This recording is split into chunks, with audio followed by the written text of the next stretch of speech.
कुशीनगर जिले के हाटा तहसील क्षेत्र के 140 करोड़ की लागत से पट्टन में बनाए गए विद्युत केंद्र से बेहतर आपूर्ति नहीं हो पा रही है, जिसका सीधा सा कारण है कि हाइड्रिड पे बनने के 5 साल के अंदर ही सप्लाई के लिए ज़मीन में डाला गया 33,000 की लाइन का केवल भ्रष्ट होकर बेकार हो जाना। आपको बता दें कि हाटा तहसील क्षेत्र के पट्टन धूस पर 220 केवीए के विद्युत स्टेशन का निर्माण होने के साथ ही लोगों में उम्मीद जगी थी कि अब हाटा तहसील क्षेत्र की विद्युत व्यवस्था सुधर जाएगी। लेकिन लोगों की मंशा पर उस समय पानी फिर गया जब पट्टन हाइडिल से बिछाए गए अंडरग्राउंड वायर में आए दिन फॉल्ट होने लगे। आपको जानकर हैरानी होगी कि 140 करोड़ की लागत से बने पट्टन हाइडिल से पूरे जिले समेत हाटा तहसील के हाटा ग्रामीण, मथौली और सुगरौली भिसवा विद्युत उपकेंद्रों की सप्लाई चला करती है।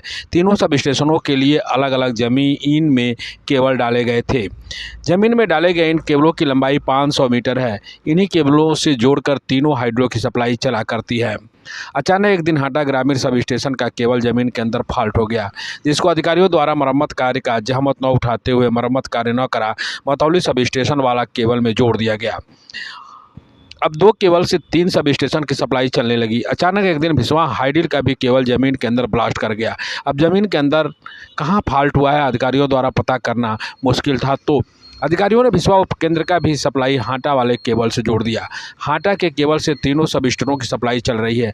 अगर कहीं भी फॉल्ट आता है तो तीनों सब स्टेशनों की सप्लाई एक साथ बंद करनी पड़ती है।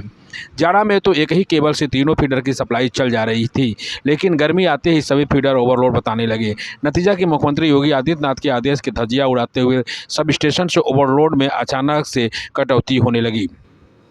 उपभोक्ताओं के हुआला करने पर विद्युत प्रशासन द्वारा केबल बदलने का काम न करते हुए ओवरहेड लाइन बनाने का काम शुरू हुआ। पोलों पर 2 सर्किट भिसवा और मथौली की लाइन तैयार की जा रही है।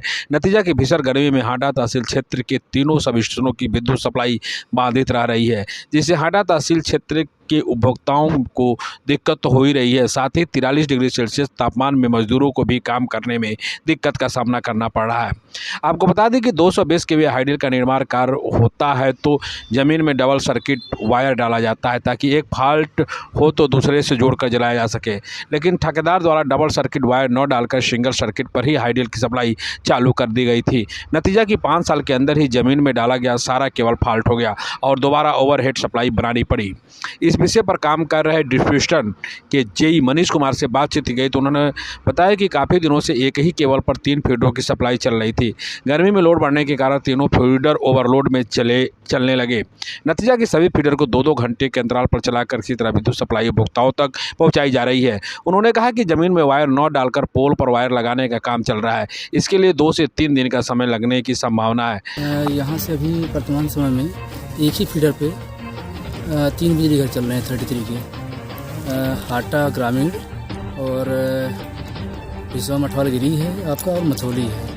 लेकिन जो अंडरग्राउंड केबल थी वो किन्हीं कारणवश डैमेज हो चुकी है एक एक करके बार।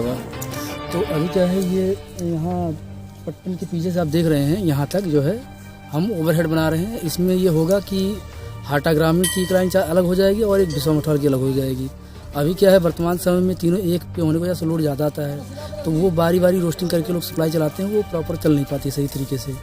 अब ये होगा तो रोस्टिंग फ्री हो जाएंगी, मतलब जो शेड्यूल होगा उसके अनुसार उनको सप्लाई मिल पाएगी गांव वालों को। या कब तक ये काम समाप्त हो जाएगा सर? ये मान लीजिए 2 से 3 दिन का काम है। उसके बाद जो समस्याएं आ रही है ओवरलोडिंग लोग हाँ, वो लगभग समाप्त हो जाएगी। एक और है, मतलब जो मथौली है वर्तमान समय में वो किसी से टाइप के करके चलाएंगे डिस्ट्रीब्यूशन लाइन पे, चाहे वो भिसवा मठवालगिरी से चलाएँ या हाटा ग्रामीण की लाइन से चलाएँ। उस पर भी कुछ दिन में काम स्टार्ट हो जाएगा भविष्य में।